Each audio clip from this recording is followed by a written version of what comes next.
nti omo twen parliament call recess na omach samia oku ene nkrofo eka ho asem na me se hwe se NPP for munimu a se Dr. Bawumia enimu a there is a grand scheme, there is an agenda against the new patriotic party and any leaders, and the grand scheme is that obia oye backbone na oye strong person around Bawumia biano and see breaking it down. And the agenda no any say ye discredit to nyina say my mo ye corrupt. And ye say corruption asemba na wo can be a corruption allegation da so. And you can be a say wo no wo voice enye munyedu. Untimi okase enko because unya sha se okasa ape na yakofa aba an ena wo susu kran yankasa obokro no 55 million ana yankasa wa yesi ana. Enti sa as part of sa grand scheme ni sa agenda no any tribunals na muso mo beti no because tribunal no yesi se ebetena se 49 days na ama ruling. Enti ya accuse say o ye corrupt na ye do court tribunal na anima in 49 days no na yesi go jail. It's NPP for moya madwin say eye chema untumi na nya nasem na kwasi ntinu mo de omunkura asem etena kumase ohun no mo keka kwasi asem se na no mo keka no a what will happen is say by the time you bedu 2028 elections no NPP will have no credible voice speaking for the party because untumi no mo no se basi yenyi sika emo party na omo yisika ebasi yan fa ye wedie enkonyi party no so a omo de omo wedie ko because ne akuntumi betimi ayi no kwasi nti untumi nye wo kwasi nti kura no party no a aboa usa no abre afomena MP no okọ independent a owini ya na onu na di ni seat ebe NPP die ho no oka kire say obeji 1 million cedis e ma kan Japan etua 1 million cedis edema ansana wo kura wo twe ho ama fomena be NPP fo ama NPP nya majority of parliament. But these are the guys our move say ene ye fa party ni mo running. So if Dr. Bawumia doesn't take care, by the time we do say yakwa election 2028 no na only any strong voice, only any strong pillar around him because enkrofo hu nyina targeted because NPP NDC is likely to face a leadership crisis in the coming days and weeks and months. It's anatia dia ye be haraze enipa atwa NPP Dr. Bawumia ho ahia nyina nti ye chechewa na ye corruption allegation ato ACC a na ye de wakọ tribunal nim na ye jailu na ye de wakọ na ye jailu nti ya sha so scheme no eko by the time am be hu no na say it's too late enuti na say NPP ni a say wodwene na uma wani da ho na wo bie wakoma bie wadwene hu say there is a scheme to collapse the NPP. There is a grand scheme to collapse the party NPP so that NDC ebenya leeway na odiako. Enti man nyai pesamin kuminya anywhere team wa kame no. Antu baby the man kambom and close me ranks. The man fight here. Obafo say wo boss no de enu no so. Obafo say paymaster no enu no so. Obafo say favorite no enu no so. But gradually ebedu obia so. Na se ye chiwuntumi na nkrofo akọ demonstration na akwasi ntitena kumase edidi atem se adenti ni achiwuntumi na party for akọ yoko se ye free wuntumi a na ye fa wuntumi kura nko se dua so na enkuni free wiase a ebedu bri a akwasi ntu favorite person no ye beche no there will be nobody to defend your favorite person no and that's how come the party will collapse and party no ahodin kofamu a winning an election becomes very difficult. Ashanti region, baby, I drew no. Ihia 1 year, Omwakuma Padima party, no medi party name. Because the NDC 4 years is saying, no, Omota near Bacope. One per se, almost say NPP no front, no. Because only say 2028, one presidential candidate, who was no. Asem kese da omo so ni omo ehu obi obetuna be match Dr. Bawumia ti di omo pese omo ya ni se omo ntitimu beba eno mutra ye yie eno monya MPP fo abonsamfo obi wo mu abonsama hye o makoma mu and no more eboa NDC for some say NPP by nyame tuminti e masusa nyame yadma Ashanti region for aba amokotu no akwasinti die ye kan ya ka kire mu bio se mo team no regional executives akwasinti ba mu die a and the NPP egu Ashanti region. I'm telling you today because we are question to suni ni banya when you be assessor of ben Ashanti region executives ho ni nsam keka ni suban ni ye tan basabasa no when you be assessor of ben Ashanti region ho kra me nya chema untumi odidi na temuntia nemom de oye no formina ntia se formina constituency kitwa we want me manage ni year na the Ashanti region first vice abesho nsa se regional chairman ya tukwan nyesi first vice en hwetira na kwasinti na betina konwam so obehwe Ashanti region so nyansa na ode behwe Ashanti region so na wai enti Ashanti region fo amokoto aba na yesre mu munyina NPP ho na mu se party na koma no Ashanti region monkoye mistake and traba makwasinti before so bebe mu no mo betra so no se ye kan bi obi be fo so akwasinti ni empenasem but mama kofa da bia me se na ya me kan no me ya me prefer se me kofa adast me kofa joy news report of akwasinti chairmanship ewo for me na kakre one constituency ye kohwe ekwan akwasinti e de for me na efa so under NPP and said you see a weaponize do for me na against the NPP party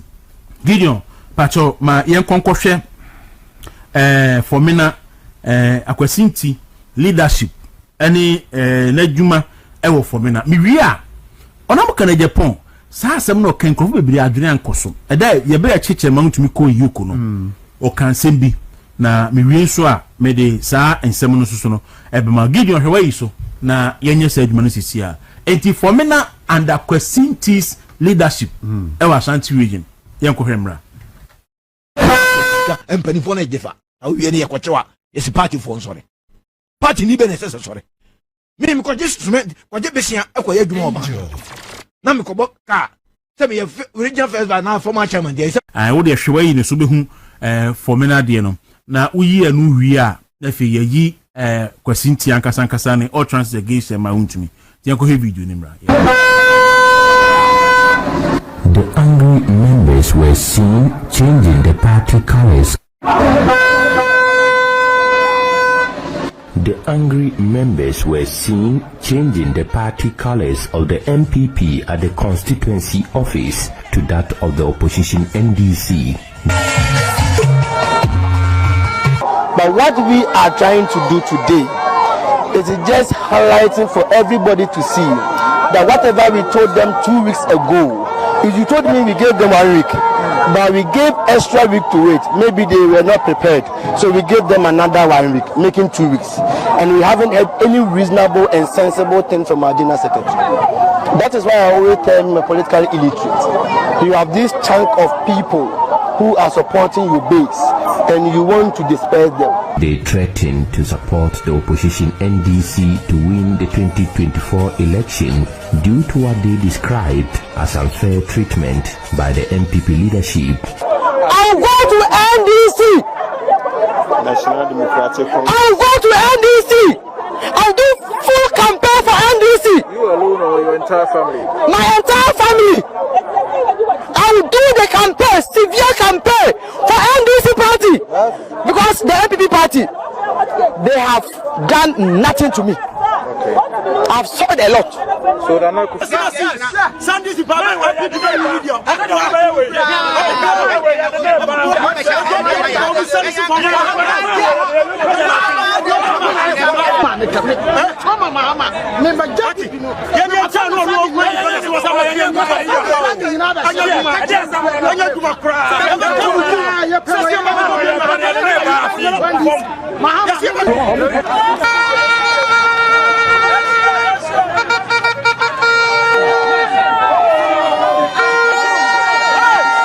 Munya betra wa Islam. Fatiki. Kabaso. Tikui. Danse for mena. Na na pre. Na bia. Mo se na ya boy akoko mo ne tuntum a. Na ya ni akro. Na ni bre ba danse for mena. Wa danse ba daji. No yesu e ba daji. Na bia.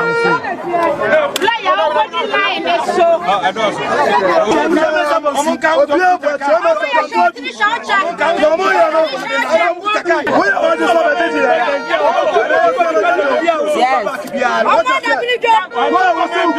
The group says the suspension of the internal party election in the Fomena constituency is unacceptable. On 22nd of February, the members issued a one-week ultimatum to the national executives of the NPP to respond to allegation of creating room for Andrews Amoakwasiama to contest as an unopposed parliamentary candidate in the 2024 election. They claim leadership of the party failed to respond to their concerns. You want to scatter them. Why does he stand accused? I'm not accused. All right, I made that say, go on that say, enti we ura na friend na kwasinti no. Constituency ba ko a ye de share ni say friend for me na. On say omo penti NPP office or from penti na NDC colleagues. It's a way to me manage even for me na keka. E ba ne say na utimi manage But you give your fa video na obo kan ne bra wi a na yabo onabo kan je pond ye no so atoa so na amanfo hwade. Ti enko hwe video. Empanifo na jefa. Na wi ne yakwachewa. Yes party for nsore. Party na baso kika empanifo na jefa. Na wi ne yakwachewa. Yes party for nsore. Party ni be necessary sore. Me me kwaje instrument kwaje besia ekwaye adwuma oba. Na me kobo ka tell me regional first by now former chairman there is a party in the beginning. Obia what this ka ben one for papa bia. Then this for antimi anche wo mo a. They just sabi your dokuna o me yankwasiafo. Me na me ka kiro. So I abante case ya abaya. Ya kochena ya invite you. Na doji ne e be chewa. Yes NPP for sorry. I'll put abante be. Utimi. Me say ni case is called the me akra make kabia ka ho. Kwabra and then lead NDC to be for 37% or Ashanti again. What you check $1 million per constituency? Project yes, video we okay say Ziga enya Ziga o Kesben ebe kan say empenifobi kopa ma mpeni mama cho openye secret Japan ene honorable afenyo marking ene ma mpeni mahama ko kasa say kwan odi wuntumi fa so no enye kwan papa na omufi ma mpeni mahama nchen omo kono omo anuru ena mampani Sunday sa kwasinti video we edema wo mo menim ba bia Ziga and source efidie but this is the video anaziga eka ho asem say mampani mahama say mo party for in Ashanti region say mentimi afa wuntumi antuma na me yekwasea ntino wo Sunday sa video no emom and abra echeche ma wuntumi no onabo kan Japan ekeka sa di sa video o kan ho asem na mse nipa at the time in the heat of event no nipa bebere adwene ankoso mo me enkofa onabo kan Japan tape no emra na yenti nkoma sa abre no de tudwa ya hwe ekira wo mo atere wontumi lawyer and yakubi ekira mo atere wontumi enye ono nko akra ene NPP atitafo bi akame aye se aban baye water ta wode ni esi wo musuede na wo kama yo me mom ni ameka he said minim yentia ebia NDC etata me mom abi America my disappointed here MPP for ni ankasa and then I read 2 videos Alex Petting and the former chairman you know say assemble sana party engineer anye one na fei na your personal problems are your work and they better bonting a divided party na am why because NDC be winning a unity. Okay, your parliament. Emre bia honorable at force in Moko court. NDC for no board red. Now my boycott to parliament. Moko court ni and sound Omaba. I don't know what has become of us. So we MPP ni power bia obi pentino obi ehu basema ni jubilate. Emwe Sema corner anas see a man 18 million next so am buy no that's already got on enti ona buka na Japan say ye chiche ma wuntumi no ense mienu a e ma na yure hoye former chairman for Formina Kwesinti ene ne boy Alestete na ontia se otan bi a ehye nipa bi akomam enti no omutimi asemo abasa no se party ni hia koroye no omutimi eba abonten ebekeka ensemhunu saa edi divided party no enti obi a otimi a divided party ni saa because of the personal interest and the personal hatred for wuntumi no saa nipa no woso betimi de baby ti say Ashanti region a eye party na koma no wo betimi de ahye nsem so hwe so ana eno ni asem no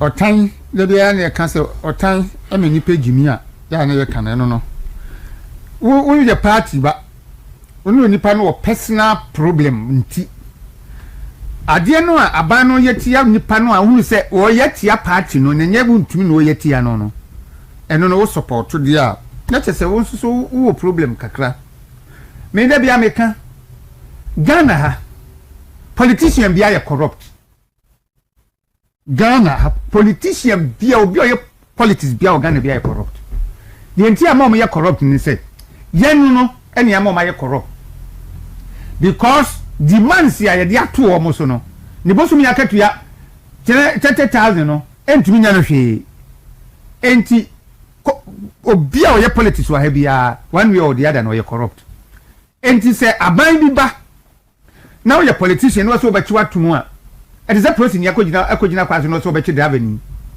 o kwaso ba for maka so bechi obechi enti say wo ye politician na unia ho ba asem na utumi kotna TV so radio so keka said ye kwasinti ekeka ne nkwasa asem ya na unimi nyansa once a politician enti ya basere NPP for ni da ho if you say NDC anama omutu so mbese NPP no wo mko ho di ntumi o this will be NPP for bi no ma boa wo se fie nipa ka ho enti wo mo to NPP for bi a wo ma no so mo nimi nyansa NPP for bi o ma gimi na o ma yusu wo mo no mo do ma yesa agenda no enti wo NPP ni na ma ho kwan dia a o mba yusu ebi na ye tete ebi na ye koso no enti ye bese this is the time I say NPP for me don't come home bom no mo dwini say yanka ye humom ni yankwaje power odi yakwaje power ni bia obi ansa nkotena ba bi otie obi anya obi anya aka but yenya power eno yes in say enei party mo bekom ho na power no am ope no ema because the NDC pe no wo ma hu say enya dia omo ebetumi anya candidate obetumi amachi Dr. Baumia enti yen say NPP front no yetumi say no dia ene ye betena kodwa no so ache ye wu NPP fo nyina omo wani monyam nyina hu fi say obi nyina ya kromfo NDC ni bi o ye politics organ bia o no ye corrupt because u ka so busa no na japade a waye enyema waye emwa odi abo ankrofo na ka so okofo na ketua a onye ses kana odi yes ade no enti politician bia ye Ghana fo amoma ye corrupt enso NDC fo be ye omo ho se de omo ye na emum yenwu NPP fo hu fi Ghana fo nso de omo ye sia ne asom na NPP fo se omo ya kromfo sa NDC fo ya kromfo se NPP fo because omo de omo ba be mu a omo timi bo krono abo oman no krono ewie oman na japade ton ho omo ho fa enso ya no ma ye omo se omo de omo ye clean ebre nu nie omo nyire omo ho na omo ensori na omo enhunse enipa bi ti sa kwasinti no enso omo man kwan kra man ben NPP position bi ya ho na party no enkonko nani no kwaku onsa kwasinti asem de ba miya mejiri se ya platform na ye won kwaku so chen abranche ne fe kwasinti no na but edu be mi so ne hu be hia se ene videos ya wabun obi abu se ade konti a de bia na senye se yetabo ni din kana sem no ba bese eye nyame nchade serve bia enra me hu ye wa Ashanti region no first vice no like se question to be last yam say abrante back efe no amofa jantoa amofa jantoa abrante me ni abrante young man very enterprising person likely say one bit about be win first vice no that's in one contest view one okay ti hono de me hu ye ne ye between amofa jantoa ene FM who say Mr. Champon. Yes, one yes incumbent and this is Century ye first vice see. Oh, there be a former. I former one for you. Pampa. That decide what incumbent in the Century former. Okay. It is between Amofa Jantoa and ne friend say incumbent no. Century a year better like what should the midday do any na Century contest. Our contest beam. But likely say what honestly me podie. Me nipa no a obegu ni kra me de wunya minimu ne say it shouldn't be a question because me nkofo send me say likely kwa say more than ko betimi aton betimi agiska NDC for me so obeginya say party the kwa so obama asumdua abaje so this oji aran bana pass oji 1 million and was a gifree any party gifree ona kana je pass 1 million na oton party na man mamu ha mo that the me hu ya obetimi aton the more you body TV kwa mpo na nkofo hu say hwan ni because the me hu ya mpo de kwaku we distant for when I'm distant forth between Amofa Jantoa ne onye no hurry it's the mamo enye yi kwaku Ashanti region there no was say nipa nyina de ni edi akire. This is the first time in 12 years administration will not be led by Chemawuntumi. A new person and neighbor though we known quantity be any said the one so the juma why be afa so I constituency chairman was chairman if you just abri south cordier enti obi aso nim say a new person eba a friend say Chemako Venice odino ofapia akuka wo ho ene ni wo fa friend say kokofu omumienu nyina kumasi fo nyina ni mu Ashanti region fo nyina eni mu nyina aye constituency chairman there but this is the first time mo contest say on be so mu yesi enti ye benya new regional chairman okwe benya new regional secretary ye be say new regional organizer secretary no one contest bi nipa tu na contest yes Francois ene Paul Yando eno mo contest no so da ni concert party Paul Paul din da no concert party Paul dey onye serious also hwe ni yi onye serious idi a o jima ho no nye regional secretary na concert ni kwasem idi a Paul Yando jama na ho no godon enye papa isi so hwe ni yi so was part to become the regional secretary and enya agudio ti say Paul Yando ya producer say radio station bi epo bi an interview am for the best area no be say listeners of Mr. Paul Yando na yensere the say yensere nti ye na we be regional secretary Paul Yando na I don't know yes alura miti asembi na we menko kanse obi be Calabontin. Ya two constituencies, the any bebre awie. Kwa go say deputies no a appointment. Yeah. Matiti bi. Oh, we wan when organizer was want to be ni nya adwuma. Oh.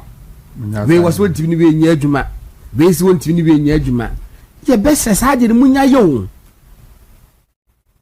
I was so to be no be a year because position na we benya wo dia so want to no be judgment dia wo monyi position no free nsem ne family pa foforo because no no kwa na be judgment na party no na so want to no be judgment meeting ni be judgment position no ma wa meeting ni be judgment kwa kumu ye be srem panifo mo fa mu nansi efom na enkofo nya sa asem keka no na wo want to no be judgment na kwanso efo ka so ntini nya judgment wo ni ato abama wa wo so be yeden waku but gonna we see me know ya adwene to some extent one say organizer ya to abama no oni deputy organizer ya appoint no and e beto ebeye adwuma enti even at the ministerial level e be can say appointment no of the deputy minister no should be in consultation with the minister because we minister deputy minister na man no say we na ye president ti oni ne beye adwuma kan na no ye ritane rahelapo edu baby a a better say both sides na intake and trend position say ye do be manwa On say go on nti eto de be basa no omo ko campaign no omo promising crop for obi a fan say me kroma okugwa me fie okugwa me constituency na bia me contest for organizer na makọ ase ho be bia nkura na ase ya makọ nche no na makọ so bi bo ho so oboa me mostly no san the tie organizer ni fi soro ho a na ya appoint to bi ase ho so fi ase ho so a na ya appoint to bi so na for balance nti bia makọ ase akọ promise bi say se wo ma oboa me na me wini a me ye organizer na fi obohu ano na bia chairman bi enso for say na call bi ti ba bi a onu so nim party no hwe kra no onu no pese o by force or ni show kon as organizer na ni ye adwuma gono ya hu bebre he enem bi sa se hwan ni NPP deputy national organizer wa hwan ayi e fe ni se kwabu ofi no also obon sa no bi sa se hwan ni NPP deputy kwayaja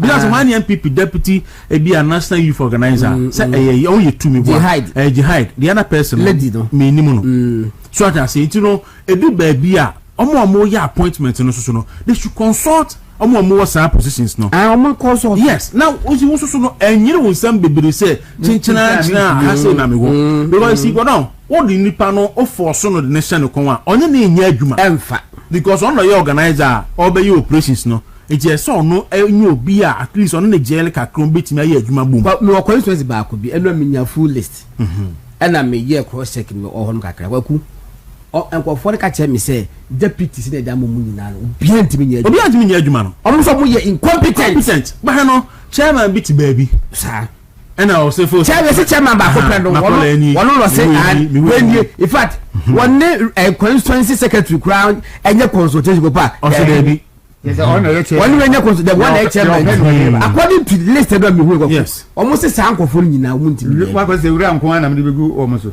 waku ba ku bi so wo holo ma ye no krese kana bontin abane die yakọ presidential primacy atwawi na so nkofo da sususu se we mu support we to mu ye adwuma ma wo bi wo ho omu hwe ni ye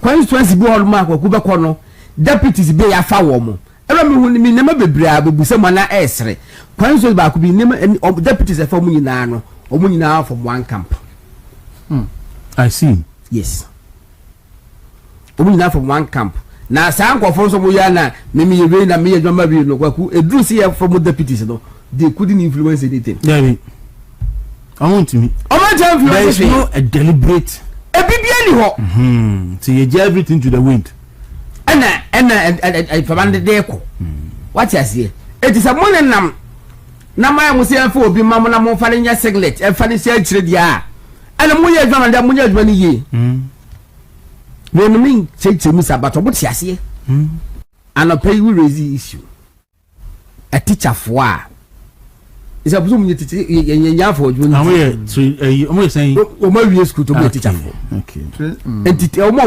train teachers o ma train teachers o ma free training train teachers but o mo nya it o ma unemployed train teachers na yes is said bibia ba supporter e bibi no wakoto card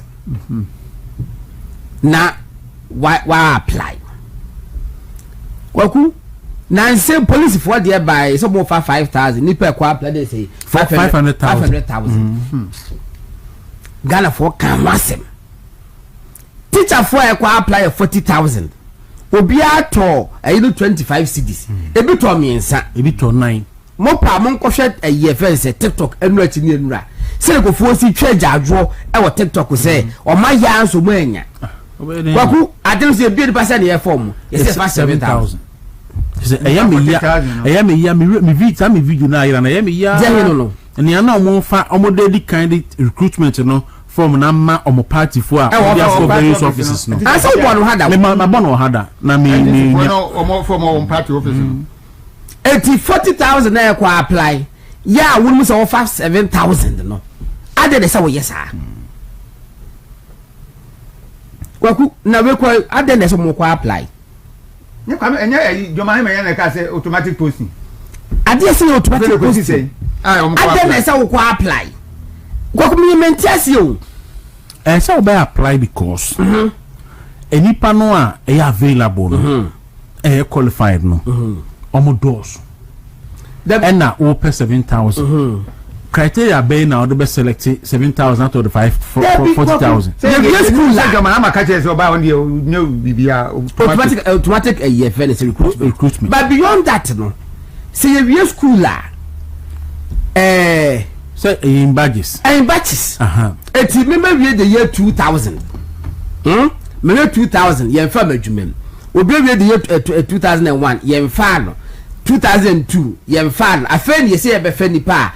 I see they started for year 2000, no. Even no crano. Okay, I see for the bar now. Yes. The challenge was that in Nippon area school, no, a year, I'm saying, almost 13,000, almost 13,000. No, year, and from I buy for 7,000. We now 9,000 actually. Until almost saying no, no, we 16,000. It is 16,000 nurses for that badge.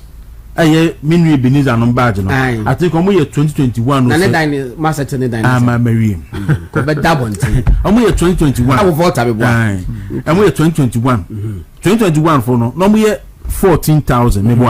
And our banner say offer 7,000. It's a better 9,000. Okay. Into criteria buying no the be 7,000 every 14,000. You should be a portano. Emma 14,000 in our cut form a cosum. And not in back can say do baby no cabramita candle can say even badge no omu jai. Nancy no 40,000 about 40,000 now maka mu hono. Ni yasimu in uncle for what bit me. But what dear when the man can acquire me boy. A ye madness. A damn I told you what they wanted to do. They said, Ubia NDC for ABA 7,000 or 40,000 near 4 million. But I didn't maybe a school 2020. No, we are 2025. Now, I won because in fact, in terms of retirement, yes, I no compare me and me 20 minutes. Better for 4 years, and the state will lose 4 years of my experience. Let me say Luzuska, some before when I was slate a bit of still contribution. It's a lot for me, Goku. That is even illegal. And somebody must go to court of Asadi. They say, I then I'm in school 2020. Now you have 4 bit 2021 exam fee. It doesn't make sense. Moreover, why on national service go pass heavy and a woody fee? Go to court. Go to Goku say any part 10,000. And every 2025. Yes, he did me for the 10,000. Then we be for the 5,000. And to my one year, for no portal. Yes, myself for Quanco. Unless I come now, you can even use a criteria say you use alphabetical order. Alphabetical order, and you're there for the 5,000. Your family we are, you see. Next time, no, you better to us. You see, but ready, and I'm some. They are going to call this one IFN say IGF, Internally Generated Fund. Ray. Criminal you are my no. One more be discovery. What could you show the ye? Na said your pen when about to be a was in Sanso. John Mahama, what Tiapa mo, what a car moon, what you not run out. Just all send me them a bad year. Automatic is a mephobia. I agenda 111. Me completing in now. Me mo be a metro be a cat. Eric Pacho, me war. I give you me war. Specifically for teachers. Yaman Penny Mahama Eka in opposition. Or your campaign and what in free. Or you could see Webra. Okay. We shall reintroduce automatic posting of teachers. And we shall reintroduce automatic posting of teachers. And we shall scrap the teacher licensure exams.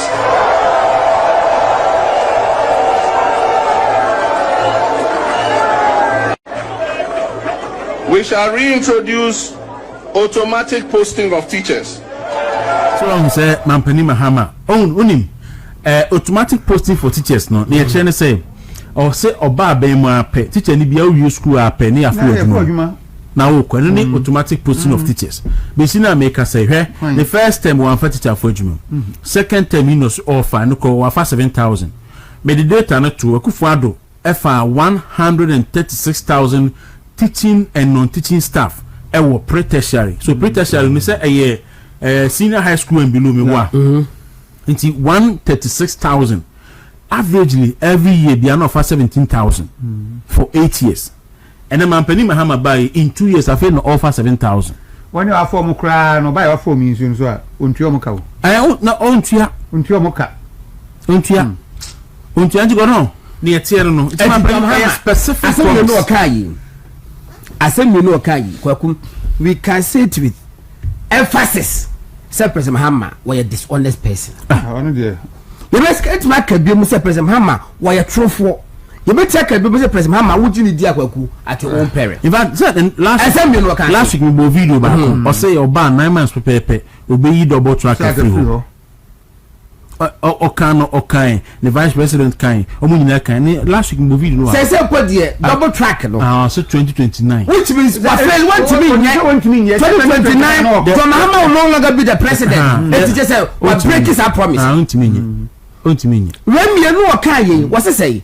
Was it automatic recruitment? And a license. I fed ye what is okay. Almost yes I no okay. Now was say or bank cooperative. Say license exams or moye kwanu scan ye ditua o mo ditua no o matu ade am ba ye firi wona fe ade am ba ye firi wona no so registration no kwa no person ha ma me yatum na opanimu what the president da what the vice president da ya men charge what some be the president bi mu a kwaku na wo twetwa ye ntro sei me da me say ade asem no la be di hu nkomo say obi awie school 2020 die e bi so to be for obi a we school 2021 jano baby I see recruit them in batches me mentiasie teacher you Ghana for now President Mahama ni NDC for na hu say ye suban say na tie e no mu sisi ye because I hwe Fourth Republic ya Rollins betna so emfie nwotwe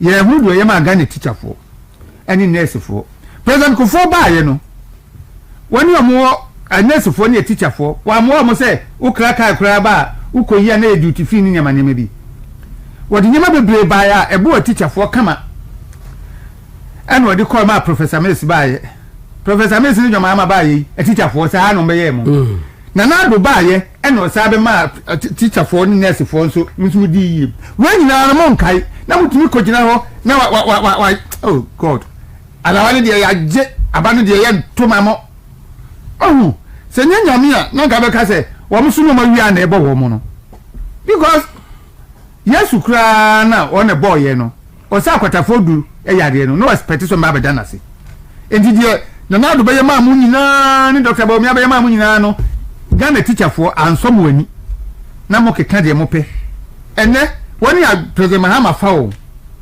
me se akwada no o kira de o enso che o papa no una wo sa man sika o ne be fa ka akọ school akọ kira de enti mfa so be na wo so wa fa no se wo se Ghana for mu ye de se ye fa wo mo enti ma fa wo mo ba mi ntwi o mo ka enti se teacher for ajo Mahama ba wa fa wo mo no o ntwi o mo ka eno anso me nem school nim sa enti se o nyesika amfiri ni mama na ne papa wa e bia na otwe no ntimi ko school da be ye abrabo no she obi asede me video edan bi wo Kwame Danso ya omu uncompleted waku omu buagu market at the 24 hour man now the incomplete astroturf na aban says kadiye no one of the constituencies omakobu no nyina tutu agu say odibesi 24 hour market justice Yimano Yeni Kolondi le school our koye basic school no yeso mabubu agu amamo de nkola no be 200 akoka one school nkola na ye 200 be 400 e school ho ama fi nkola no bikura jaja school na kwetena fi because of distance enti goro na ye kwaso no e ya ahometi kwaku why na tifie ene ya wo pa adwumaye ya wo university graduate ya Mahama promise wo mo opposition no why na tifie na wo se wo pay adwumaye but edwa edi ho enti na onye adwumaye kwaku bi ho sa dabi so obi aye mechanical engineering obi aye become obi aye development studies obi aye nachu obi aye course bebri o ti fie no wonya adwumanya se market ni ho o se yebusa na say ya ade na akosho ti fie wonya adwumanya o se edwa ni ho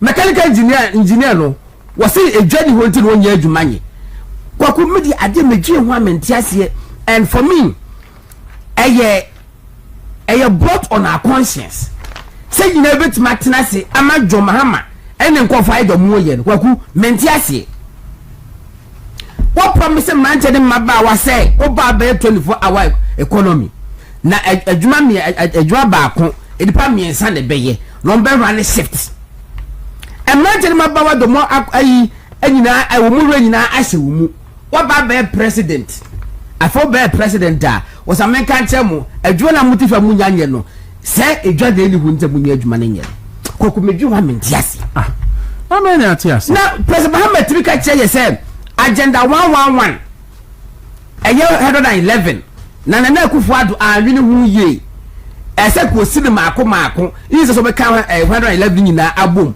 enen wo se runti wo nto aso enen wo do aba wo se wo si edwa maako 261 kwaku 261 ene 111 dey ne so and now the wo see edwa bia ye not less than 15 million Ghana cedis Ethiopia no less than 15 million Ghana cedis. If the wood are warrior, so 150. Would then a warrior, Kwaku, to the dream money. Say that person, much as I what dream who pioneer you. Hey, and what dreams with them in a more friends. I got not you. What say? What only part of Nani Pana Green say market a bit near Creatia Jumasin Hospital. Na nipa no problem etse wo nantu ayekese asen wo sere enti nipa bia otenase bia na adwene ye ne se wo si market no timi create employment in fact 24-hour employment asen hospital no nipa no problem because go no he wo si hospital your various departments hospital ho enti ye wo friend lab department be for lab technicians ene yi ye wo pharmacy department ebe pharmacist any technicians ye wia OPD no enso wo ho nurse for no money ade be adwuma wo ho ansa na doctor for so aba ye wo specialist enso mo be adwuma wo ho procurement for ho accountant for ho kitchen for be nu aduane wo ho cleaners wo ho we wo security for ho any say juba wie no almost every profession be wo in fact we wo bola men wo plumbers wo electricians na dey nyina for some of the facilities and to be we no na every profession be e wo Ghana ha bia no e bi wo sa hospital ho but okọ dwemu a godon profession ben for na wodwum edwum okọ a profession ben professional traders professional traders and in edwum okọ dwemu a na se nipa be kwa akotana ton ade yen kan so bi ko school ntimi ton ade da bi ye obi ni mo ho no mo a obi ni ko school se mi ko school am da akotana dwum ba mi efa koto on ton no never go share na kanta mat okaisi mo never go ton ko school ye wa ko school aso to okaisi ton ade ene ye ne personal decision say obeti ya kwa de belo ta akoko fo hwe ba no e ho ado akota kakra wa ko hwe ni dwa enti ma mi efa koto akọ school oton ade wo okaisi enti obi ko school a ono abeti me decide say meton ade ene wo ho but say wo se wo ya ban na wa senkrofo bo say me de crock asi ho 133 adwuma ba ko shift miensa enipa miensa eti me ba we Captain Smart be kwa adwuma anopa na otwe ebo no nan na wapon ne ya titi ensa beto aso fi no nan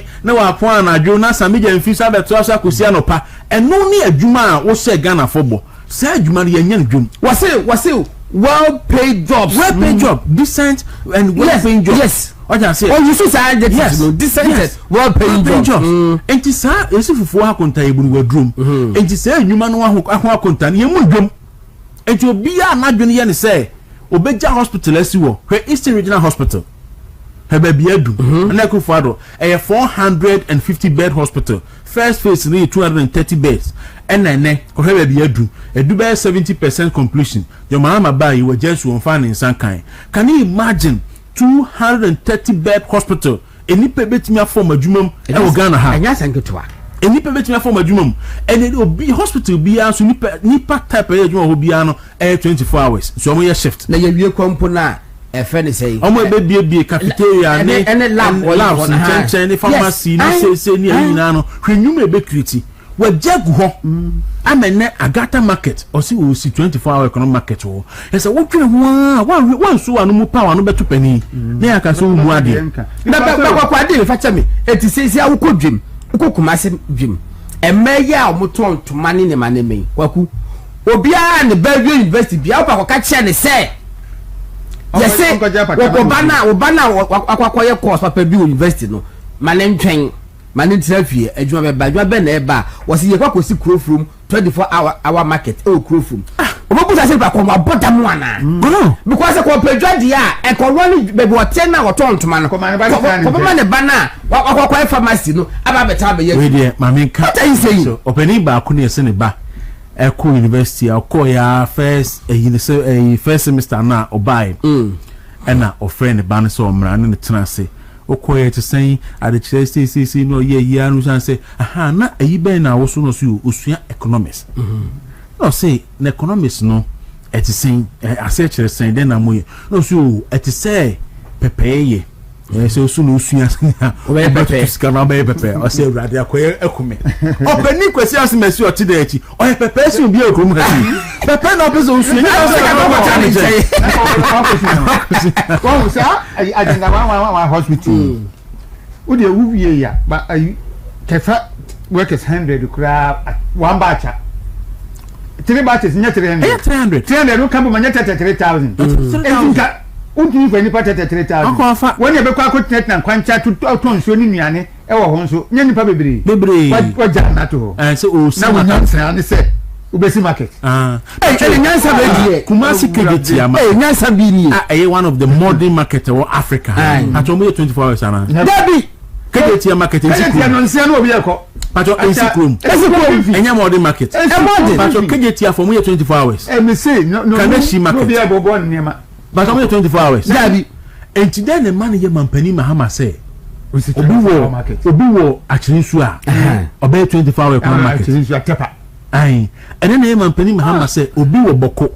Obey 24-hour economic market. Now the biggest 24-hour market na person mama so wo si no. O si ne bole. Ni krom. Na bole for no. Na you see second na ku for do ka say wo ye one district one factory wo ye no. Kese pa e wo mu no besi oche bia e ka becha se besi o magane o kwesi phobia pra nka be ya phobia mpo no ka yenu akabara bo bia ansa ene ba chenfo sabre be kan wo ti radio so se chebi na ku kwado aye chebi akwa nyina ma waye wa free wifi wo chebi anya ye kure e ma wo chebi a isa chebi fo nyina to internet on to data bi because ku kwado aye free wifi de amom very bad kwaku adichu chebi moment free hono mo BC na resource na ba me share asamo say me anope me say BC o ma send me ayi link bi a ye check ne say but me na for teacher food be was say they have exceeded all the timelines for the release of results and school selection, yet nobody is talking about it. And I'm Busan said na timelines no more share with them because of more timelines say in fact we send timelines na BC results released 17th July 2026. School choice confirmation 21st July 2026. Placement results published online 13th August. And now we ye na ebesine results in mind and also say September na Sankolanico school September it kabana no nanka ba na ofo asha say ya hoboa ba na ni si ani o ma ye ne say nkolani nya select schools you nti o mo say results ne ba hwia ansa na odo results na ko select schools enti godo ma nya won asa fi nkolani ahwe yo feli on be feli no wa hwe asina nkolani be si feli because abani ni ska they be share free SHS for enti wan hwe yi a enkolando do na untimi board no obi fi da ba so ya mo yes sensitization mo ye chekere kwa kwa so select ade no so mo sensitize stakeholders wase no so no amunye endochi bi send me ye kan se be yi na we dem fa ncheme wase ye nka bi ma wo mo ade ya aban releases ka mo de be ye science and math quiz iti yanka bi ma wo mo asa o ka uti asem ye kan se mo so mo fa teacher for that wo say wono na dadwe ni say math and science quiz Scalo. About release mom, Jenkem, one of them see Ghana. Let me go see what Green Bay say. And no, periphery, yeah, by see, the impact of that program on education. Say Uncle combat some better science and maths and also but if for the first time under John Mahama you intimate release Kenya science and maths quiz then the nation is in a big mess. What catch him or send a message by then the state is in a big mess. Yes. And Nippon message nobody is talking about it because Omo Beka Semono Yasho Mafuma About full power Ghana for Mama and the Fourth Republic. Me am phone sawo. Me be yan na jam kwan. Na pato atroni Elbono Benso. Atroni wo Elbono region. Constituency be yan. Sunya is. Oh okay, to mo MP ni side Mubarak na. NDC MP no. NDC MP side Mubarak. Ese atroni hogono. Omo a Galamsey. Galamsey. Na atroni de. Galamsey. Na MP no. Ya se kire ye keka. Na NDC MP se ya Galamsey no. Asore.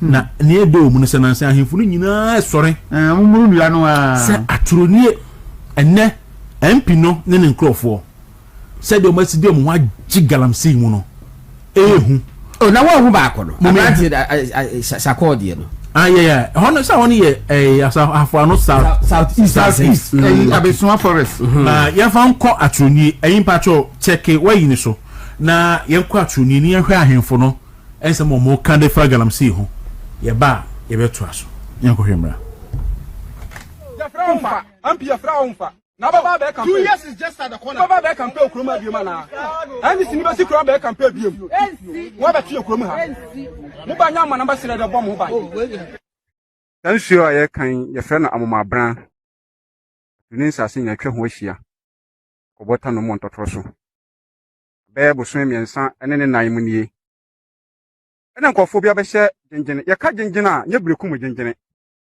gyengyene wato ni asase so se gyengyene fo mfiri brekum na beje asase wa na to ni hene wo wa ufiri ba bia beje asase no ye de sa di na ye dai ato asase so na wote so ndi so koma kumase fo afijase mu nyina so wo aye from so a group wo so ena ayimom brekum ayimom so wo ho nso nyina wo ato ni asase so ba bia ufiri ba na obetante echi ye hwa amoma ya e ni aye enkura se fo bedai bedo magom kokoso bedo madidi bedo mkofo mo nya bia nom amampanyini mama so bra Galamsey anse ye tie wachi obi atum ama ne mfi aduo no sa Galamsey na bi na ekoso wo sa gyengyene wo adawroma yempese etina bibi besisa atoniefo ehwe wa akosi nyambo a adwoda wantua na mawa ye betu ntasu kokko akere aban no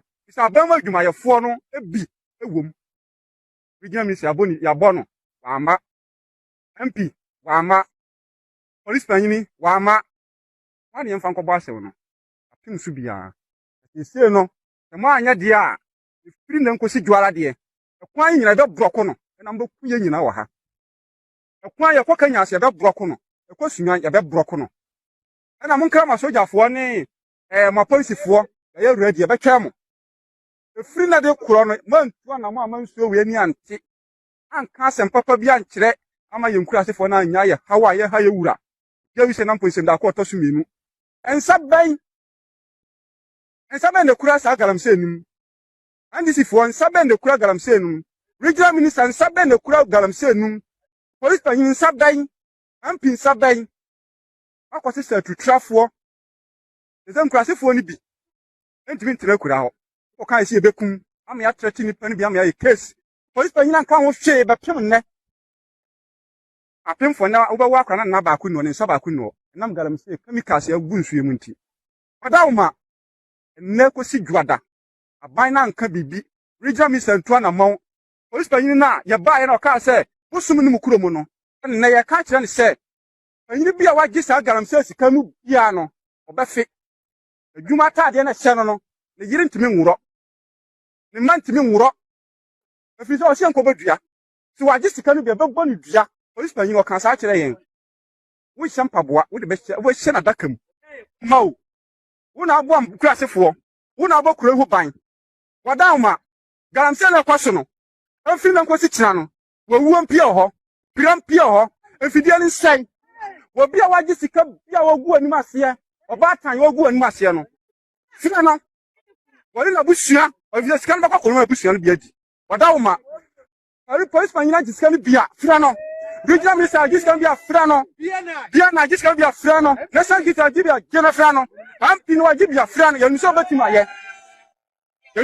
ye amaye kadoma ya uma wada wo ma meda say Eric Gideon gono enti ohene no atronifo na ene omo kasai se ekwan a galamsey no e de omo fa sukuro ni so no na amampani mahama wo se wodu ntumi atum 20 years na won krofo bi ayi omo catch police commander no so mbodua no police commander catch him say bosum bia kra ni ho okay you no ma pama bosum na free nsuo no but we live to see assembly galamsey fight no ba na me ta kan se aban involve ahimfo a ebe ekon no be mere kakra enne ya ahimfo ye ni abiri a wo mu buru nuya yi obi be na bi se munyame anwene ye ho abosum dua na nsuo no abosum no nim ti sade police commander theatre ni ho kan but ebe nya sunsan so wo so se on dia dia ni se asa ahimfo no nyina fe no nyina ni abiri obekwa ha na yimfo ani abre o mampiso no o mu DC wo mu hwahwane se sa na ekoso na ahemfo no emo mani minifi se mo amu nyina so ye NDC MPs o mu nyina NDC baby abekwa ye so ye MP sudi ya NDC MP etuhwe galamsey na NDC fo na ye mu galamsey na se de na kan mu de obi akotum 20 years awo galamsey ho na mu de mo ya onyame betue ni pakawo emi ontua kwakum meda me honest ya mi free munti no me support duabono ba se bebia du ne die makase me so bi bodua in fact ma tweme ho ohini bi ba ha ba me chen wo ha obi bo na menyo na na o se bunsu no be catch me say ne modeler ofo say you betimi da fight galamsey no say ohini bia ye galamsey wasa asusu bia no yenye national duabo bia modua obia modua na me se na duabo no nko bia na anye mu fatu penfam amu fatu pen emfam na because nipa sha say emu but nipa me say na betimi aboaye and afa say 4 ahimfo no members of parliament MDCs and district police commanders say nipa 4 bi omo pere betimi asebe kwaku me say ma call me papa kroma suonu na me na mo kwan yi so galamsey left and right police vote na ho any price of police or yeah a campaign no galamsey campaign no me na kwan so ba no akwa top a year fair say V8 brand new tear rubber ho ya teche e different craba police vote jam na jina bo ase ya obuase ko to wache galamsey fo nyina yeto wache akosai omu to wie ya e bi ko no no but Jack mo kwa was any e be hia wo ho o ko to wache wo e so be hia wo bush amuni police fo no obi ka chance with omukọ ya ne se omukọ jeje nti side to side omukọ ji wi a commander ti ho ne da bre no ne ye dwem MPs no so kwaku omunim this is the body police commander bi ka chance me say eda onu police commander best obeko soup no no ka che DC say nyame adoma e cha ho mache e pese ekwe operation kakra bi o ka che DC na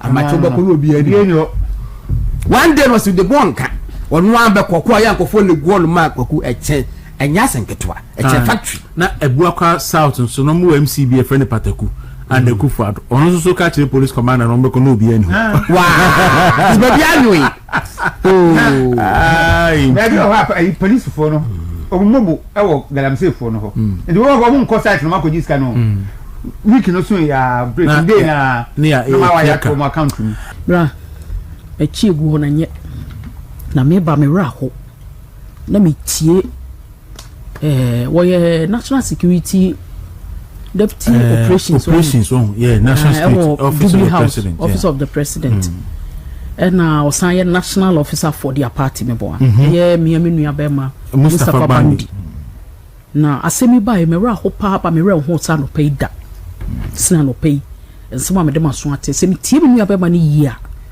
utie nsema wa nua be ma ebisa na ye host ni bisa na ono na emphasize no was based on chema wontumi adidi mampani ne yera tam in opposition but otio metie pa in fact judgment ne baaye no it came as a shock to yenyina yes obi a also tan chema wontumi mpo sase mo baaye anye won sama wo ye human but otie ni metie pa judgment we baaye no obi a wo tan chema wontumi mpo a ompen hu benya kra na on insist wo wiase ubenya no wayira otan na nipa tan nipa onuma se kire enye se tan otan na okoye ye de adwumadi ye de nyuma na hye nipa ne nsa wo na ya dane ama no but the fact that is not in the system the person is okay and the nipa ne evil not just otan keke okay a jealous person is an evil person we are not here to attack obiawo ye be kasa we are going to speak to asama wo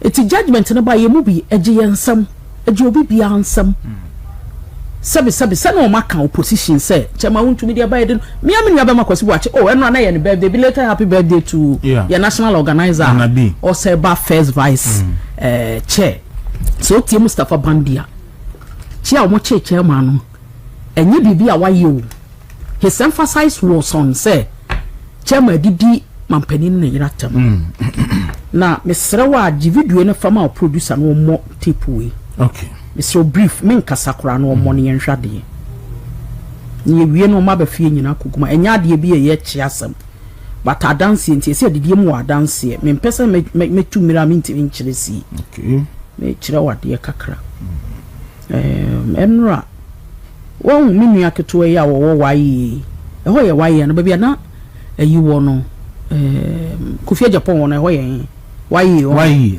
aha o si yo no enra on ye tape we ayana most friend saying Malik okay o say Akufo grew up with homosexuality me who sa video no me who sa video no any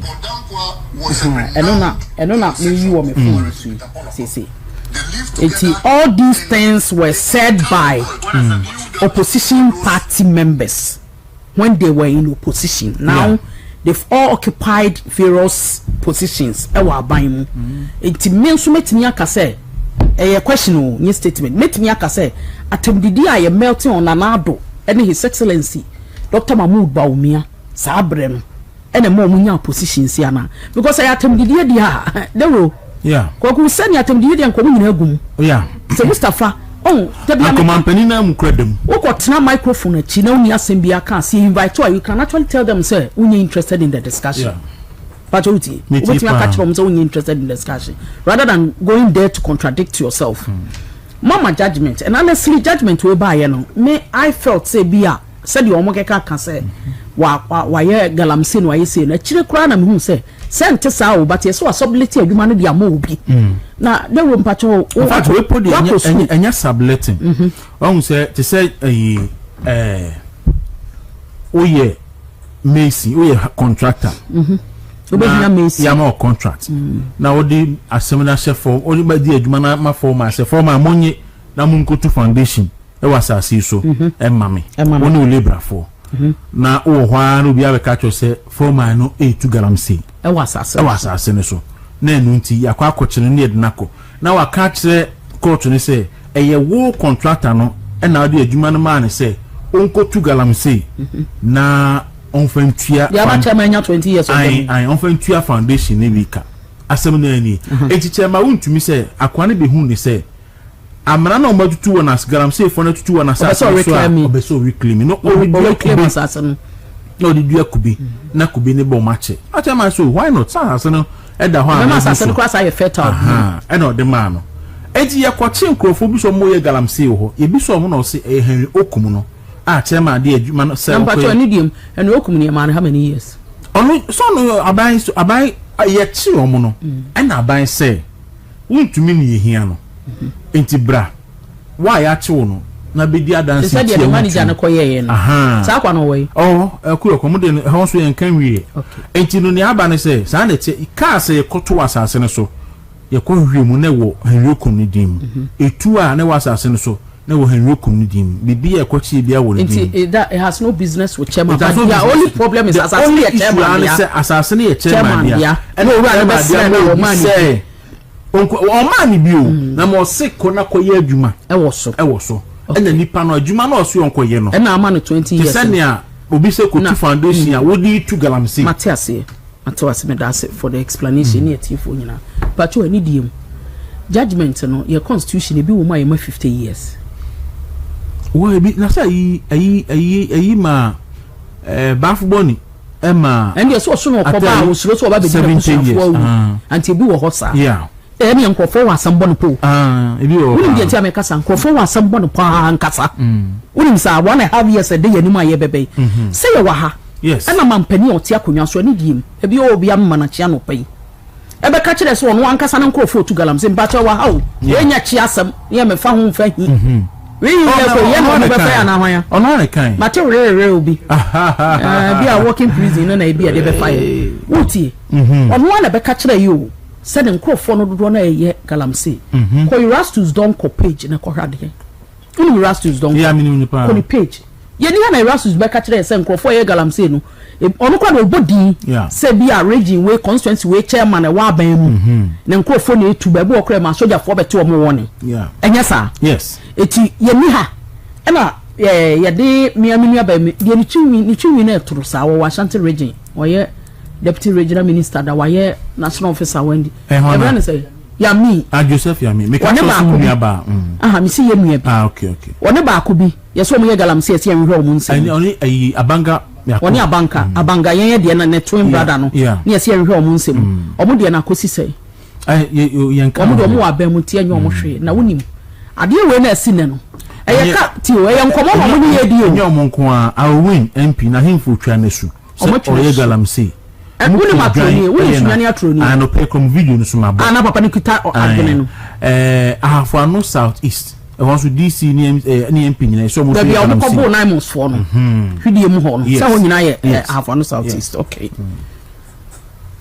won se ade a o NDC fo aya akire ye no o man kire onuado wo utie mitie pa ye kasa political prisoner o ma chema wontumi aye sese na o man kire onuado you will dine, eat, drink with NDC the next minute obeje liu NPP fo ntie no ntie ni yie me ka mi fi asemo we nya 9 months e de be fo obi akọ bra o mu ntie ne nkwa sopam na nanu be ka asem bi ha ma me repeat bi na mo refi 1.5 years to come ye be to aba ene mi tie mi nya Mustafa na host ne ka se mampani de so awie o ko so o ko henfa mo nyi o ma den se o mo numbers no e wo tumi nti no se de o bu nipa Ghana ha no o mo twa fa so mo ko 8 years mampani na ka se on ko tetem biem what ye kwasi prat meti ni pa o mo nyina se on ko tetem wa wie ni 2 terms obedi was asase so as minister wa wie ne national chairman ni general secretary aka wa wie omu yi new candidate but God being so good here we already have our candidate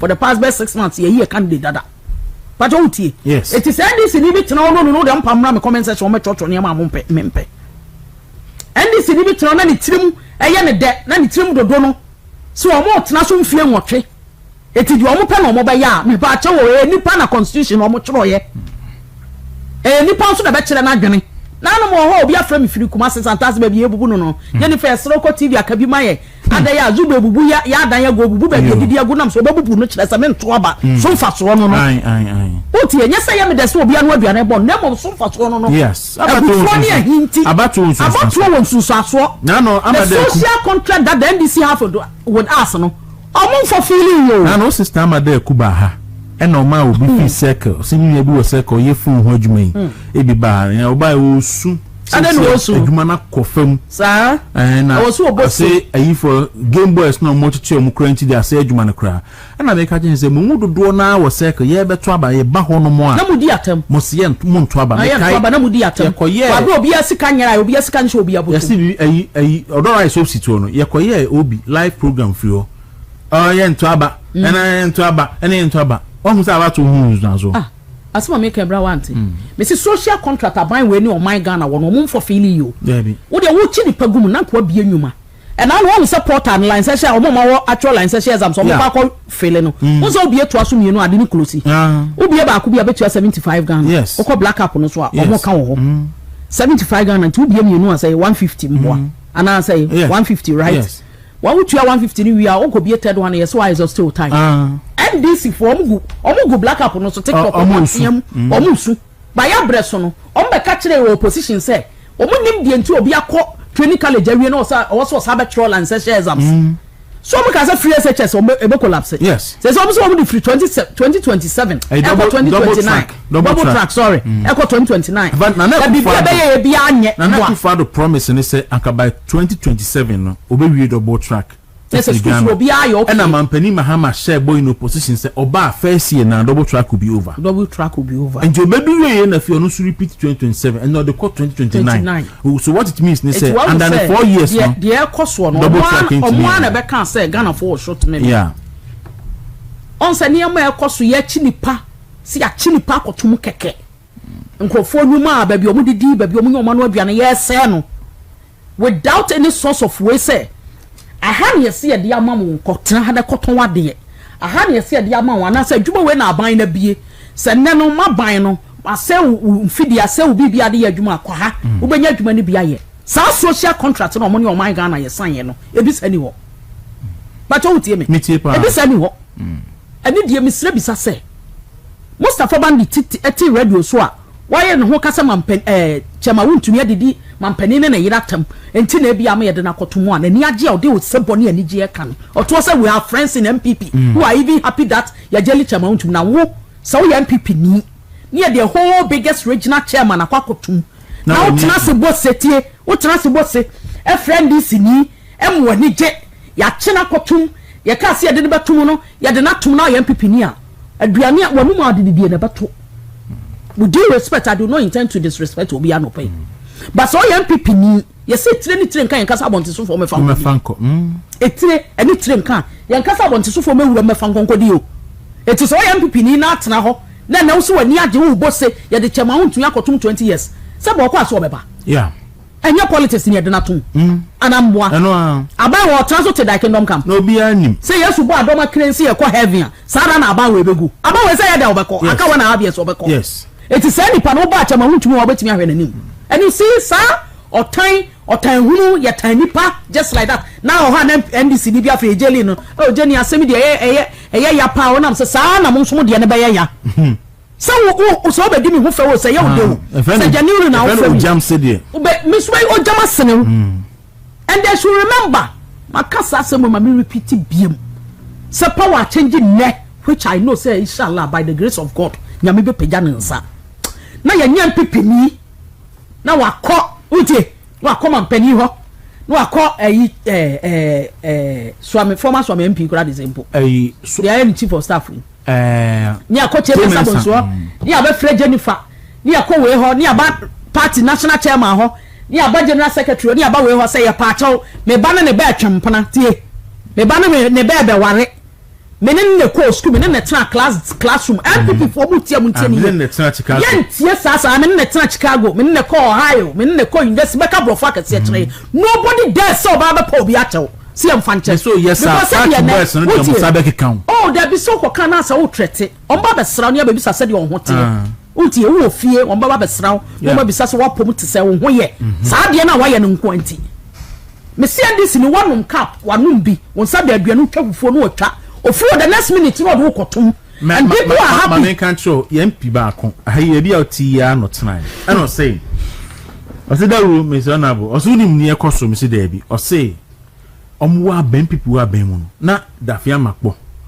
ene obo MPs bi do voter region e be do sala onu ene tomu na MPP ni di sala wo ma tomu no di ma utie e ma de koma omunkrofo enti wo be kasa asem we na wo say na no kora apopo na na omba ban mu ofred afema kpo no kura won onye na parliament nso ofred na won fa ofred na on fa ya katua no bi no say ya me e na mko sa MP a wo kan ho say na odi aban wonya appointment a me call ne ho say me beje bibi kakra na de akoma muzremi forma no say me ye na eda ma na no ne ono abo Fatima to abaka ene Laura to ni Helen ye beje ne ma kakra ne de akwakoboa ma no kran ke hwe ani achi ye de atiko na be man ne aka kire say mkro mo duebo ene wo betena aka kire wo say ona na mo no mo de kokoma o de ko ne constituency me bo sabra na ye ne de no de na fom but na ona net parliament o nyese won parliament o fe no fa me nyese so chia no ko beje so and that thing is not going to repeat itself my brother Inti I am the said the so what I said the ye wo di mo fie me very painful way Yes, because you had the opportunity to say, I didn't want him the saddest thing. 8 good years. Yet you for beyond to muda. I am not saying so because prison. I mean, no. If we are saying no, be a potential prisoner. Yes, say when you from Musoni same. But the question is 8 years. Yeah, na here because of child paya make a yebi. Now something but the good thing is that exactly. If you are done it, but the good thing is that the case is still at the court. Case is still at the court. It's not acquainted and discharge. Oma discharge be Oma discontinue be Oma discharge be and so this say all discontinue. It doesn't mean say the case is discharged. Acquainted and discharge. Ebi no ho no mo use terms bi mo wo. Wa shada say there be say asem we say na be aban bi aba krontimi revisit. Ontimi revisit. Ma shada. Ojo mo tuyefo. Obi tu oponi. Unim search ma wontumi ayi ba NDC ni ho kra me kai di na me botro. O se ba mo ntra mo mani ni o. Eyale segbefia. Ale sebefia. O se jail them. No. I see even they take it 40 years. Me video bi kura na me sweetheart education minister Haruna yes. One so ka. Ono so ka che. Na mu di aban ti o, mu di aban no. O kura de mu de dangerous no say mu ho say. Me say paper we a friend the news center from there 2 weeks in publications are why year about auditor general findings wo NP digital macro hono. Oh, interesting. Ye keep our records in Erikopoku say, San Honkitin sika no 240 million Ghana cedis no. I was NDC for Narino. My catch and say keep receipt. Omo amuye you know almost sending the videos no keep. And somebody who are better position would was so and answer oh ya be sifi and some want to be a national officer. Tibu ho na de able to so no akata so. That ye be kan ho asem. Sa de ne wa ban mu a party di hia mu akora be bra. Do okra ye mfiu. Near the war opponent. Wabra nim se pa aban ne sesa na obetimo position sa ni pa na abo no ntimi ye ho. Wow. Wono kra no be ma ye okolize se na me fa wonko. It will be tight MPP ni bia obenya utiri be ye ya obenya appointment. Na me kra de minus me. Udie minus me. Ni ye be hwan crofo so wonim say ye ba aban mu a. There for the first 6 months mo nkrofo bi mpanimfo bi ahemfo asofo nkrofo bi a o mka bi ewom o mo ye ma ferifo a me block you ma ka kire mo kura dada I block them I will block them block nation after 6 months they will pull back again utie bibi e poso ne CSO so bi akana no apado neutral so bi akana no apado ahemfo kura de o musuro so mbeka bi ko mo kan ma bedi o matem enima asofo ebi so de o Christian society no asofo anyinti o mo ka bi ewom obi akana no atum affirming say bibi abai we ye NPP fo bi ye mboa yes say you was centrofo bi no a wo mo se mampani o teso anei o ye deputy Jesus Christ yes e wa asase so yes oye handbofo me pato ye we ne power Dr. Bawumi obey deputy Jesus Christ in fact obey Jesus Christ himself obey the 12 disciples obey osuani obey bibia bi and bibia silence our mo de ato yeso no bia it should remain like that till 2029 so bia fi said ye koso bia ye emne na ye ninka so ono mo tire so ono mo di ho fe ade mbaka ne say power nye power nye forever power ni position nye transient with the blink of an eye like this what lose you power a free one sir na bro obi anu wa ko ba bia o utie on the 9th of December 7th ayabu baba na ye hu sia we no obi an ko ba bia o unso my Ghana pono kase da no ye tum ni anyina ya tenam na oba na enya nkran kasa eno oba na ya show obi obemia netai ni agifugu ni akunko ya ba power obi timi kunko wa no esepare suit wa ye no hwie nya yie no adende ko pache wa mo obi adani dwanto ahen ko pache wa mo obi ye ni ha NPP fo ka kire ye se double salary o mo ne ko pa mampani ache o man NDC o ne ko pa ache so bibi ni na no ba asma ko ma no apa do konko wo mu na mo kire mo ho mo nko na mo kasa ma party ni e kia dwen kire ye but ye pache o mo obi a ne enye o odidi wo odidi nua wanya NPP ni atena fie so ni ma petition no ma wanom oni mo nsan ma ni liye mo misram one more boss say the chema untumi akoto yeah see prison the kokoreti nipa say the good thing is that enye so koye galam say e ho no kakra na mpese yetifi tie court to statement or the buy and judgment no there's nowhere in the judgment no status or two galam say there be charge there nsu ni ho e de bon say o mine nsuo enu tin ye de na akoto mebo a say bibia say ni ho fantastic na mom obi abesra asase ni bi no aba ni bi no odi ye adwuma na oduadua kubeni ade wo so ene ama no 20 good years wo de kan age ho acha life imprisonment menka sa na court no e de ama utie even though prison for 5 years 50 years this year exactly and 2 man say onko di 70 years I saw it free my baby 16 because me dan kwasi ada na ade a mo mfa nka ho utie but ade of the so me dan kwasi ada obafie be hwe na gine ne ma yeah be so dem nti yebeka nyina abom eto omumo se na omo ka che ye ni kroma na kum na adoma awrade kum na adoma ye kumba umia ma awrade kumba umia ma ye enkrofo ball num kroma ye ni kroma na enkrofo bi so omo demonstrate ye kotu police for kaki to chere gatam ye ni kuro imu ye ni da sani oso camera on ye ni dia nso odi samira atam ye obi pa ye ni obi a NDC on dia nso odi at ye ntia na mampani efra your friend say na na de kromo for achim mafias sakawa mafias ye ntia kroma si e wa ani nyina ye ni munsam ene okokasa ye se be chewatum mi enkasa because abaya sesa na mo NPP fo a musi adua ye ntoaba ne buafu maami ya meka sam de ne mami enu ko immigration ni police a onkoto aba o tu Guinness no so won to na so wasi appointee bi ba yi wo mu kro wa space nto won to aba obi a space si da ni ya ne ya se de tie na hia NPP ni ameme de ne ba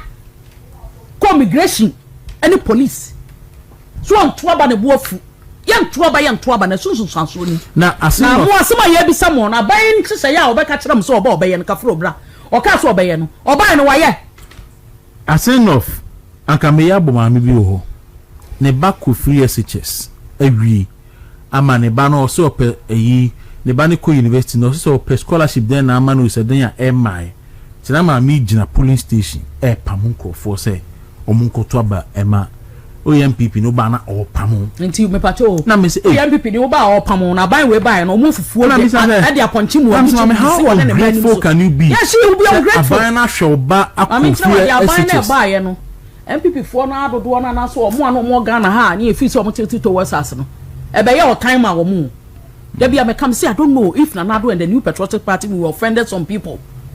Wow, picture bi aba papa ya wo hwe akoma abubu obi anya broken heart akoma asai obi ayam hihie nti na akoma asai no wote wo mumu no wo ye NDC for picture bi aba around papa ni ti mumen ka say ye bone say NDC ni ye program for us bra wo ka say wo nko men ka na sa. But these people were enemies to the government and the New Patriotic Party. Ya betena ba be ka say ye ni fe srawa si e pese ne mampani ko kasa say we ni pasme si ya kye ne ye be sraw say di pan ko da blog dada meme maami amajiman wa wu 2 years no ti asekura kama block ende ka wo susu ye tese wa is ade enu be din no na me nye tse na me ya gat ne tira wansa me se me tie enu be mami sisu me maami owo me wa wu se maami ti ase a kam maami ko be da block because di nyame asem obe preach be ka nyame asem no oba ya jai me sira wa da jai na fache ti kam maami oba da block 6 months minimum bia kam de ne boso ya katu ya befa the boso me na di dis kam minimum bia kam de befa but ko be da block me pesa futu na ti and definitely power will change hands utie ye kwato ye vetting ya maami kasam we wa ha what be da say ye vetting now opposition party or wa ben ma ba say me beji mu details mo amoto aba ni nyina ye ajimu din ba bia mote mo phone numbers what be wo hin me friend general secretary ni chairman for mama na all the hiding adaya aban ne so mo mra meje nam say eh me kra na ye mo mama ni o secretary to the committee ti dana ye be wi aye running up your last day for the vetting and I call no baby nam say give me the phone make us wo sunya na wo mutie madam nam so what do you need it for open your details na the aye day uhia wo de ye de ba de wosian say elections na mo konam say please this is not general elections it is our internal elections in yako you have no business whatsoever where you are coming from to request for your details are the elections. If you want to go and arrest Obi, look for the person's house and go and arrest the person. To the extent that she came to the vetting grounds, so she couldn't enter the room. Mama was there. Mama nam tiwa, she couldn't enter the room. And secretary Kanam said, give me the phone and beside the question about me and from that time she has not called again. So here aspirants no more come here in our vetting. And mind you, the fact that I'm the regional chair to the committee, you manage Brown regional elections. We work under an elections committee and the headquarters. But what you say? some catch us a general secretary the mama assignment. Yeah. It's in Yami and I'm sorry and I'm cutting up on some elections. If you have any business, deal with the headquarters. And I'm what? No. You don't come to our vetting grounds to come and request for data. Say, I buy with it. Me, I buy beyond small baby. I would I buy small baby. I know mobility baby. For table by question and no small phone, small time. Now what one now? What basset? Now men who and Nimo. Niman who? Who's a mecabo? Men who know? Anka bebe bonupa. A brother, me near one, there's a crime to some more injury. Me near one day, but some kayaka, I can't cast a tree, the accident in Quebec of the accident. And you see, back to business, I yake. Support our best, and I know what to let you so they start insulting you. And the little thing that you say, they won't name slip of tongue. The little thing that you do, the little, yes, yeah, cho.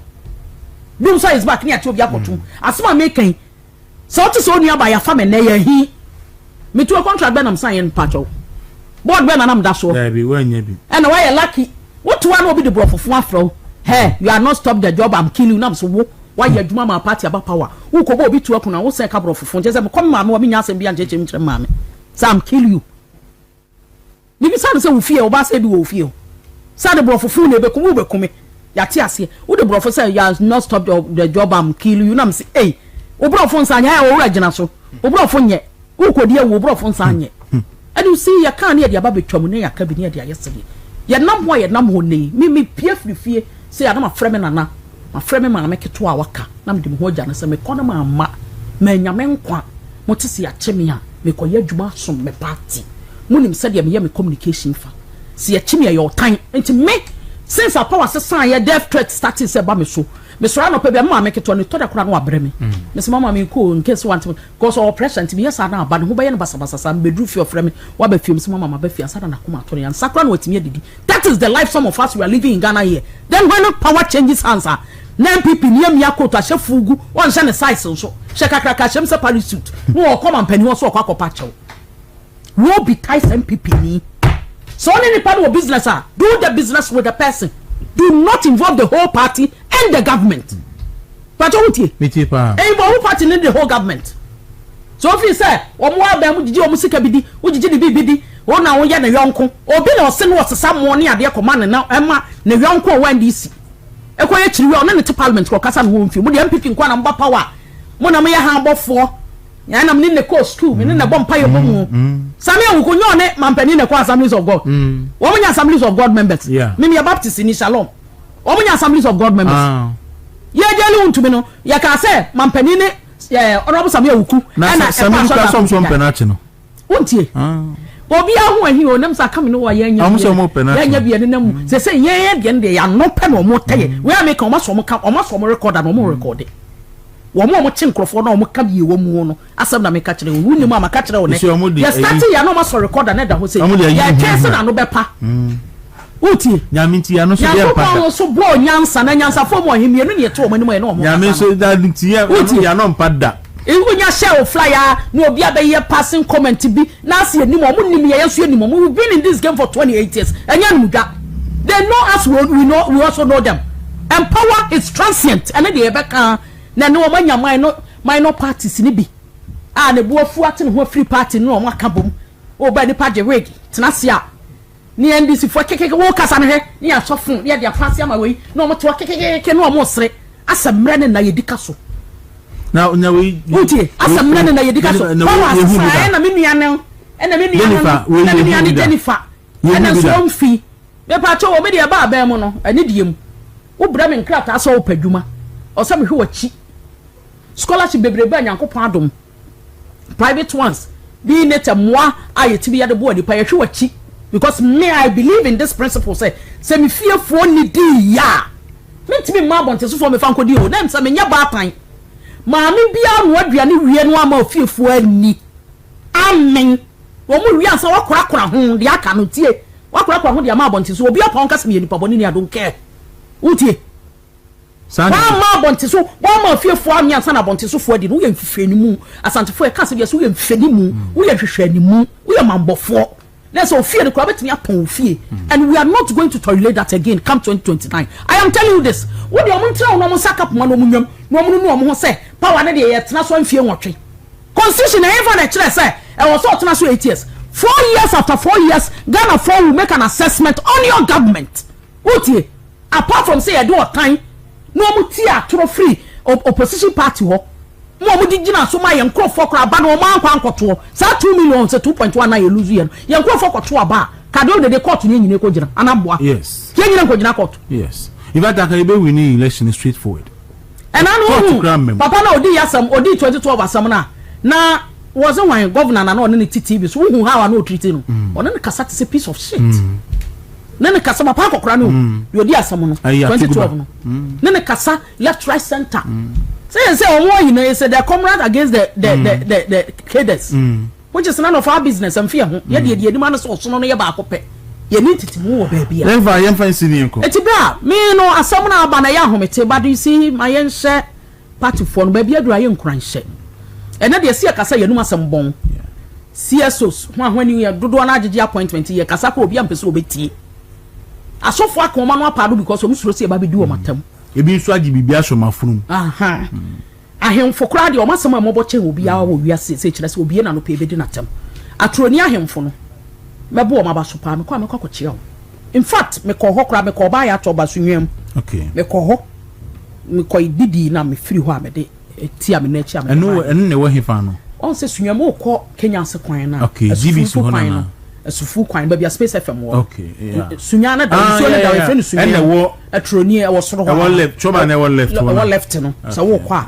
etu disani ensuo no wo ha ya no e friend sunyam okay no adru asufufu okay atroni adomako minim sa ere ne sunyana de minim krono pa minim adantia minim fie pre minim benu kwanta minim krono dodo minim dumase minim tra minim krono dodo na so what you say because ya adwuma na kwa koduro akiri MPP fon ko makoma to omo yam so omo chi nyina de kokko gumu a eyeda ya emre no epeso se social contract omo de ma o man Ghana no se omo ye atwa 2.5 years right omo atwa wi atwam 2.5 atwam 2.5 say you go 8 months mudi you go 8 months say you go third quarter of the year yeah it ye bedi bronya se sia na aka next year na ye campaign ye kwakoto aba esra rate se chema wontumi nti obi pa wo betra me comment section no fan 50% data na wo ye ke o twere dot na asa no metro nsam fun e wo comment section anka nipa na wo betra so me se chema wontumi nti awrade pepeja nsa na wonim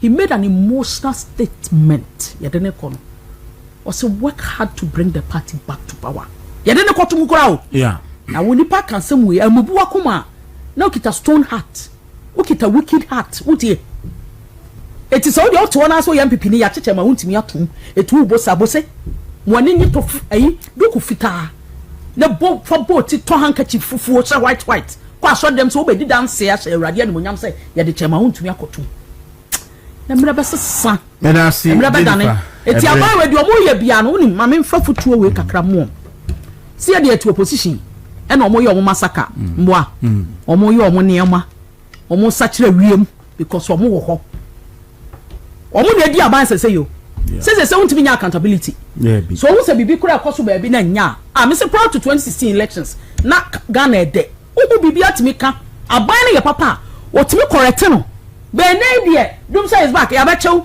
where you say I do not condone insult sabita fracture ni dim so be fama mpani ne ho kani asi ho bibi a wo to ne ho de na sinimu to no I don't support it but so obi kana adwene say o man niam ekoso na ni nye ho kirekire ni NDC ni kirekire ni a wako portal so ko register no office o no ni ska ko bobi se on de ba register de agu mobile money so yate no na ne bofu no okasa na MPP ni akohu no oka bi ni ate no ene de ye wo hu bika pa chouti eno de ye wo hu bika se no nti no so ma chi nyina akoguma ada kra na se we easy thing for mu epona no se so komula ye nyina apa ten ni nyina free wi aso no mo kwate you never made that if I had the opportunity to sit around our cabinet table, yes. What I think should be agitating the minds of the NDC government, Oman, this 24-hour economy at DNA, I say,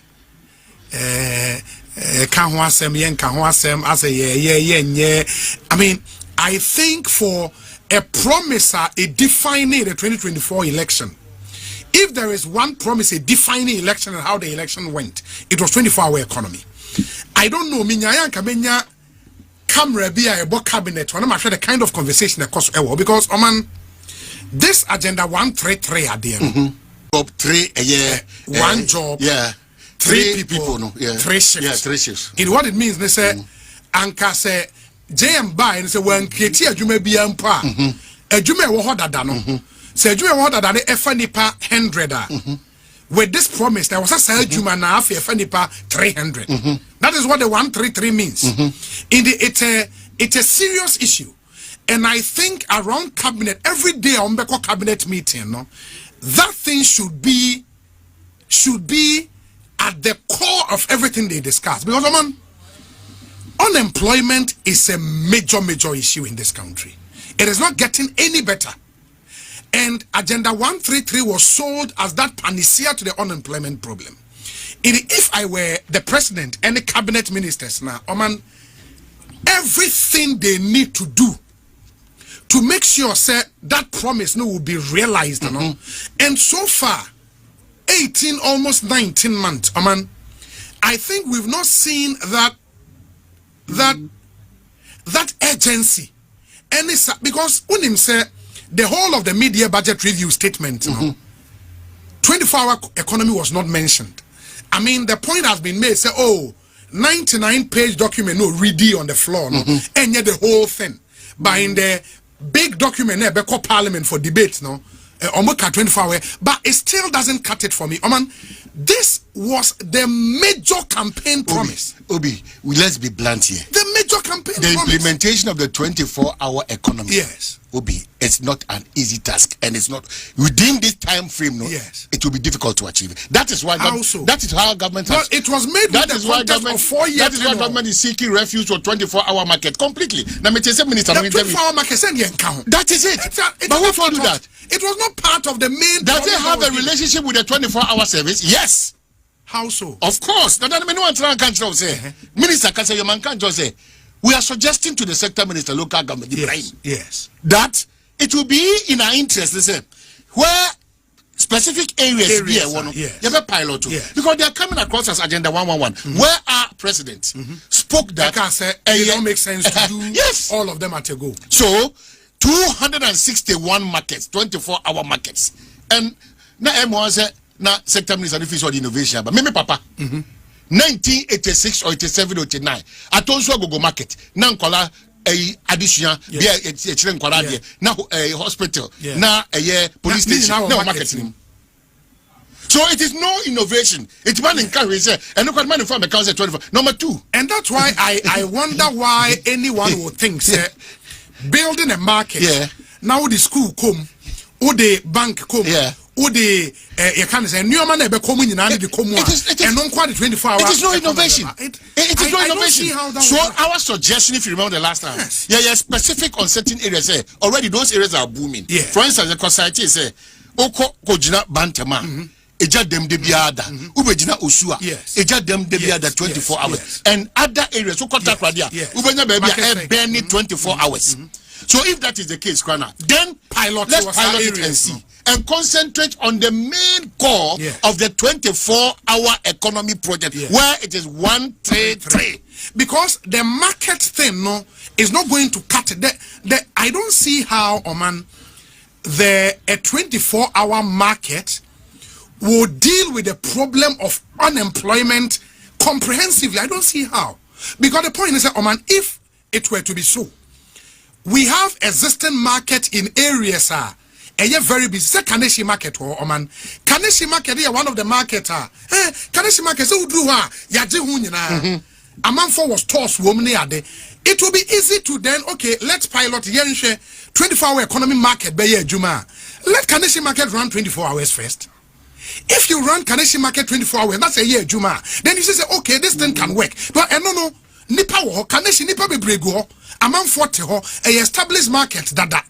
Let's see how Kaneshi can be made to run 24 hours. So that you can convince me, say me 24-hour economy market was jarapa. and answer last year tolonwa ebetimi aye adwuma anye sa it's a joke. But the market is not a panacea to the 24-hour market. No. It's not. The promise that was given 1 trillion. How does the market solve that? The market, and that's why I think, sir, the president and his cabinet should make this thing a critical issue because the last 2 years, Charlie, that energy I think we need to see. Maybe some other vibrant person should be appointed to lead the implementation of this whole thing. I don't understand why. Sabai say incentives and a bad driver idea now. 2 budgets have been read, 2 media review statements have been read. Incentive no announce say, Charlie, it's not cool. It's not cool. Let's be clear here. The kind of politics that we have continuously practiced over time. And you're so interested. And always I come back to you when you say that let's be careful about this family and friends issue. Because that ambiguity, so who define a friendship? Who be acquire president? Now come now and to a man a chefa. I want a memuma. I know I fall under which people. Now go be on one encouragement. Oh no, beba.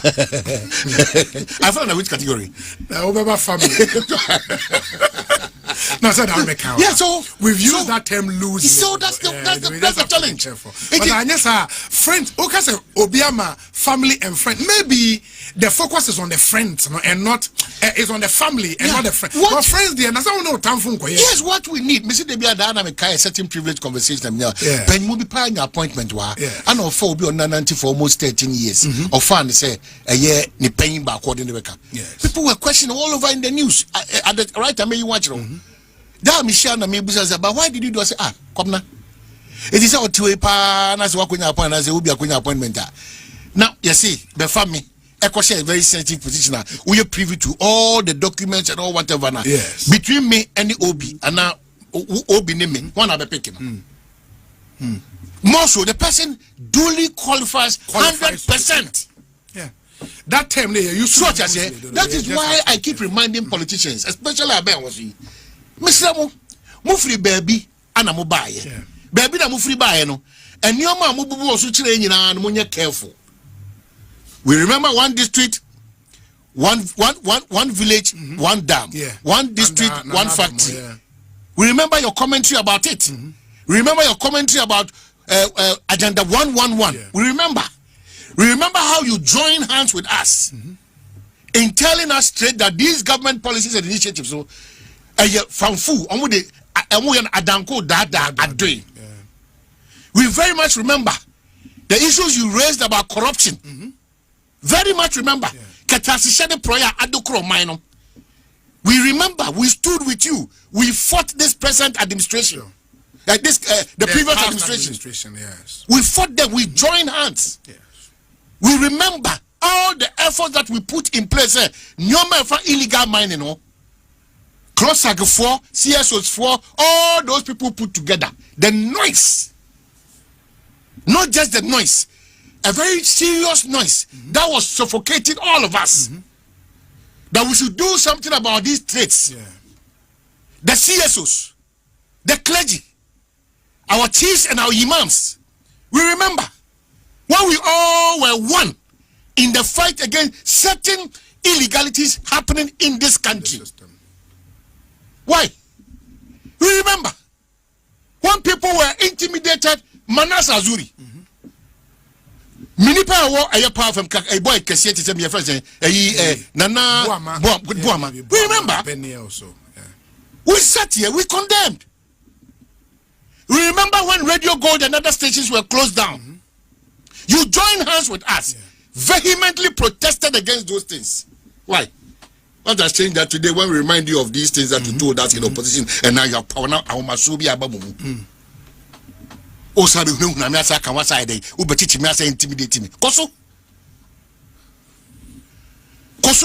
all of us we have fallen short of what we call ade ebetimi de susudua in terms of atenye, in terms of chrono, in terms of kasa hotel efata. We have been beneficiaries.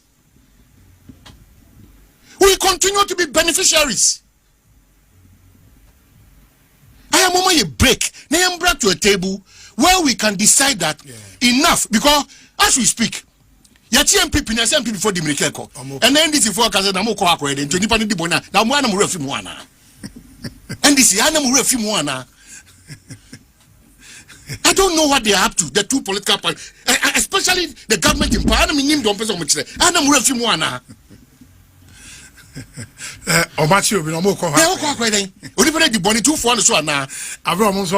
was the same thing in numbers. Policemen, but Dampare or Bloku men get namu rum. Why? Solidarity was the term. Sure. Solidarity.